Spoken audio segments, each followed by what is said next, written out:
Genetics Laboratory 2. The process of mitosis and meiosis. Mitosis is a type of cell division in which one cell, or the mother, divide to produce two new cells, or the daughter, that are genetically identical to self. This is the cycle of mitosis. Interphase, prophase, metaphase, anaphase, telophase, daughter cells. Stage of mitosis. Prophase is the first phase of mitosis, the process that separates the duplicate genetic material carried in the nucleus of parent cell into two identical daughter cells.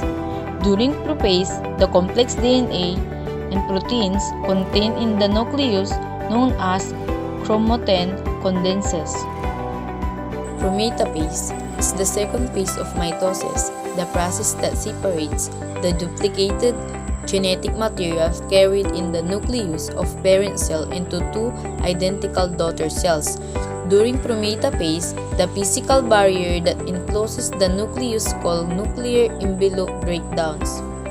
Metaphase is the third phase of mitosis, the process that separates and duplicated genetic material carried in the nucleus of parent cell into two identical daughter cells.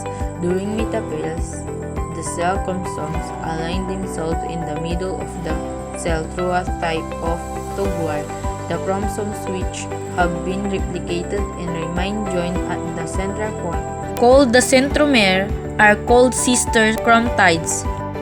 Anaphase is the fourth phase of mitosis, the process that separates the duplicated genetic materials carried in the nucleus of parent cell into two identical daughter cells.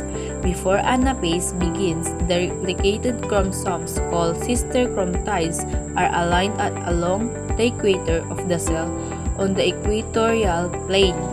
The sister chromatids are pairs of identical copies of DNA joined at the point called the centrosomes.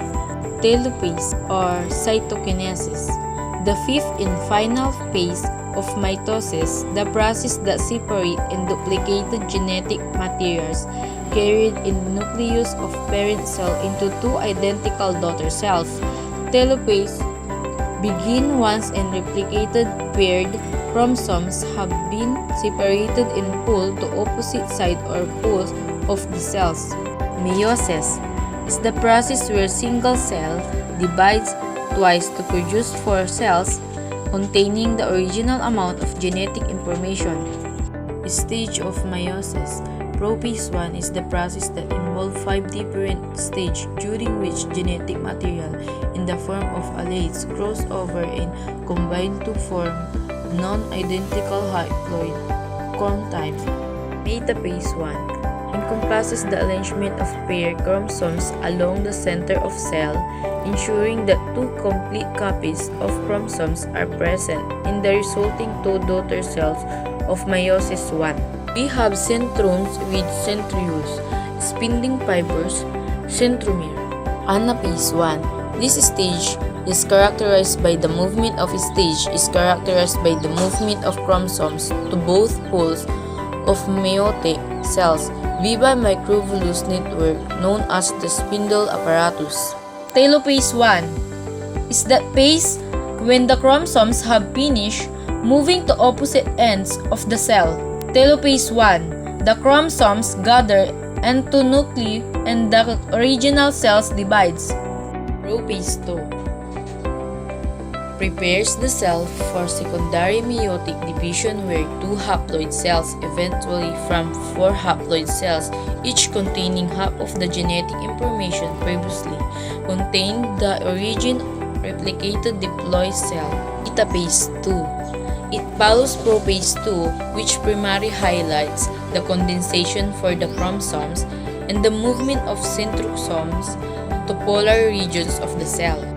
Anaphase 2, the pull apart by the kinetochore microvillus and move toward to the opposite poles non-kinetochore microvillus and elongate the cell.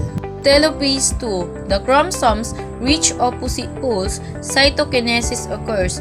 The two cells produced by meiosis divided to form 4 haploids, daughter cells, and the nuclear envelopes.